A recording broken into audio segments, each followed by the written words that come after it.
Ever wondered how your credit card transactions are processed? Well, it's all thanks to an intricate system known as payment processing. This is the backbone of the electronic commerce world, allowing us to conveniently use our credit and debit cards for purchases both online and in-store. At the heart of this system are several key players. The cardholder, that's you, swiping or inserting your card. The merchant, where you're making your purchase. The payment gateway, a secure online portal that takes your card information and passes it on. The payment processor, the entity that manages the transaction and communicates between all parties. And finally, two banks, the cardholder's bank, which approves or denies the transaction, and the merchant's bank, where the funds end up. Understanding these basics is integral to comprehending the digital economy's inner workings. Now that we've laid the groundwork, it's time to dive into the nitty-gritty of how a transaction is processed step by step. Scene script.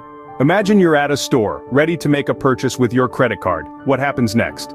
Well, let's delve into the fascinating journey of a transaction. Picture this.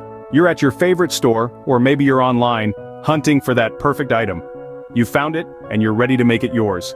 You swipe your card or key in your card details, and that's when the magic begins.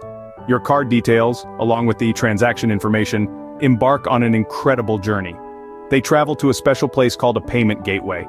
Think of this gateway as a messenger. Its job is to safely deliver your transaction details to the next stop, the payment processor. Now the payment processor is like a translator. It takes the information from the payment gateway and communicates with your bank. It's asking a simple yet vital question. Does this person have enough funds or credit to make this purchase? Your bank then takes a moment to assess. It checks your account, making sure the funds are available or there's enough credit for the transaction.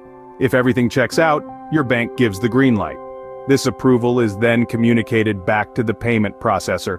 The payment processor, having received the thumbs up, relays this approval back down the chain. It travels back through the payment gateway, carrying the good news to the merchant.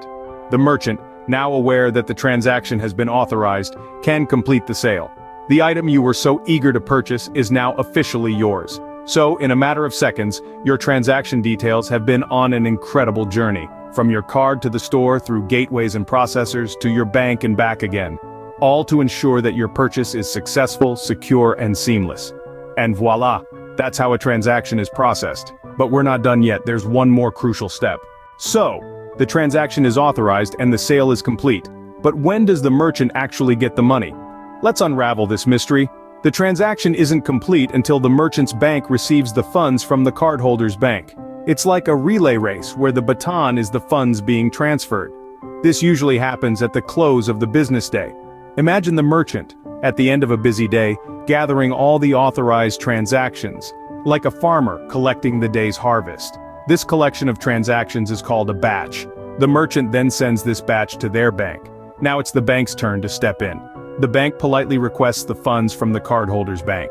You could say it's like asking for a dance at a grand ball, and once the dance is accepted, the real magic happens. The funds are transferred and deposited into the merchant's account. And that, folks, is the journey of a credit card transaction from start to finish. A complex process that happens in just a few seconds every time you swipe your card or click Buy Now online.